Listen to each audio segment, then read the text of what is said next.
मध्य प्रदेश के मुख्यमंत्री शिवराज सिंह चौहान ने मोरारजी देसाई की पुण्यतिथि पर पौधा लगाते हुए कहा है कि हम लगातार क्राइसिस मैनेजमेंट की बैठक कर रहे हैं। जिस तेजी से कोरोना संक्रमण बढ़ रहा है, अप्रैल के अंत तक एक्टिव केस 1 लाख होने का अनुमान है। हम कोरोना को रोकने का प्रयास कर रहे हैं। हर जिले में कोविड केयर सेंटर बना रहे हैं। ऑक्सीजन की सप्लाई पूरी तरीके से हो रही है। ऑक्सीजन की व्यवस्था पर एक कमेटी भी बनाई गई है।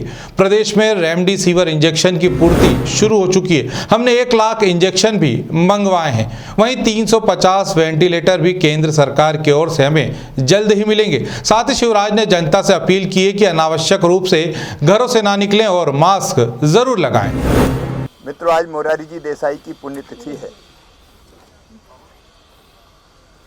वो पहले गैर कांग्रेसी प्रधानमंत्री थे देश में। मैं उनके चरणों में श्रद्धा के सुमन अर्पित करता हूं। आज मोलश्री के पौधे को मैंने लगाया है। अभी 11 बजे एक अत्यंत महत्वपूर्ण बैठक मैं क्राइसिस मैनेजमेंट ग्रुप्स के साथ वल्लभ भवन में करने जा रहा हूं। कोविड से संबंधित मुद्दों पर उनसे मैं चर्चा करूंगा। जिस हिसाब से संक्रमण बढ़ रहा है, इस महीने के अंत तक एक्टिव केस बढ़ने की संभावना लगभग 1 लाख के आसपास है। हम बीच में रोकने की कोशिश करेंगे उसको। इसलिए कुछ जगह लॉकडाउन और बाकी प्रक्रियाएं प्रारंभ की है, लेकिन मैं जनता जनार्दन से अपील करना चाहता हूं कि संक्रमण की बढ़ती दर को रोकना है तो कृपया करके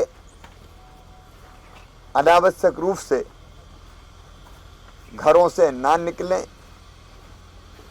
मास्क जरूर लगाएं, सुरक्षित दूरी बनाएं,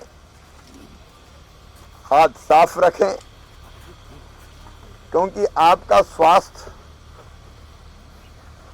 कोविड के संक्रमण से बचने का व्यवहार अगर हम करेंगे तो सुरक्षित रहेगा।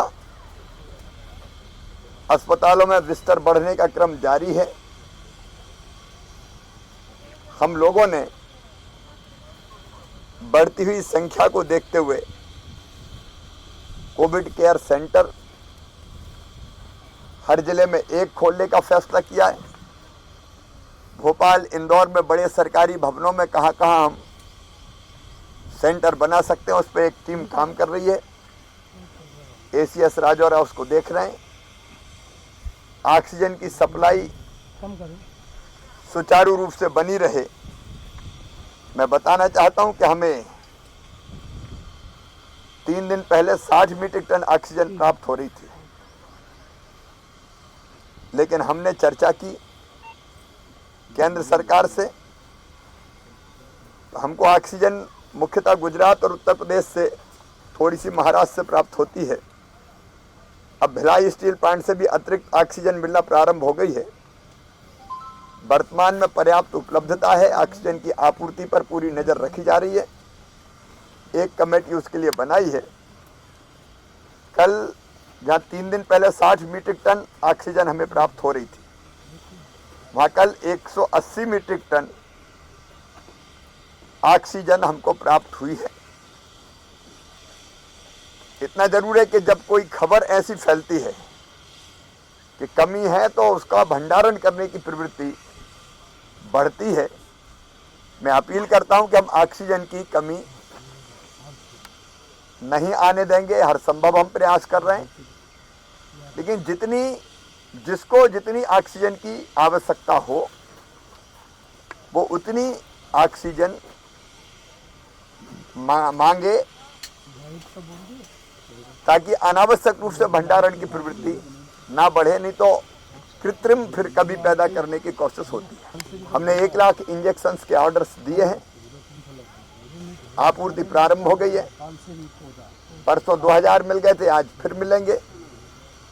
उसके लिए हम टेंडर भी कर रहे हैं, लेकिन अभी तो हमने क्योंकि जल्दी चाहिए थे तो कुछ आदेश ऑर्डर सीधे कर दिए, तो इंजेक्शन भी प्राप्त होना प्रारंभ हो गए हैं। इंजेक्शन का भी प्रोटोकॉल है, किसको लगना है किसको नहीं लगना, तो डॉक्टर्स उस प्रोटोकॉल को पालन करते हुए ही जिस पेशेंट्स को ज़रूरी है इंजेक्शन लगाएंगे, ज़रूर लगाएं। और वो भी हम लगातार कोशिश करेंगे। प्राइवेट को भी हमने टाई अप करवाया कंपनी के साथ। ये तो सरकारी क्षेत्र में मंगा रहे हैं हम, लेकिन प्राइवेट क्षेत्र में भी मिलते रहें उसके लिए भी कंपनी से टाई अप करवाया है। जो बेहतर व्यवस्था हो सकती है, बेहतर से बेहतर, क्योंकि परिस्थितियां तो जैसी है वो पहले हमने कभी देखी नहीं है, लेकिन हम कोई कसर इससे निपटने में नहीं सोचेंगे। वेंटिलेटर की भी हम अतिरिक्त व्यवस्था कर रहे हैं। अभी भारत सरकार से इसी सप्ताह 350 वेंटिलेटर हमको और मिल जाएंगे। वैसे जो बेहतर से बेहतर संभव है वो करेंगे। लोग चिंता ना करें, बस सहयोग करें कि संक्रमण फैलना से रोकना ये सबसे बड़ा सहयोग है। अपने आप को सुरक्षित रखना ये सबसे बड़ा सहयोग है। आप बीमार ना हो, बाकी हम निपटेंगे, और बीमार ना हो इसलिए अनावश्यक घर से ना निकलें, भीड़ में ना जाएं, मास्क जाएं तो जरूर लगाएं और दूरी बनाए रखें। खबरों में बने रहने के लिए ग्रामीण भारत टीवी को सब्सक्राइब कीजिए और बेल आइकॉन दबाना ना भूलें।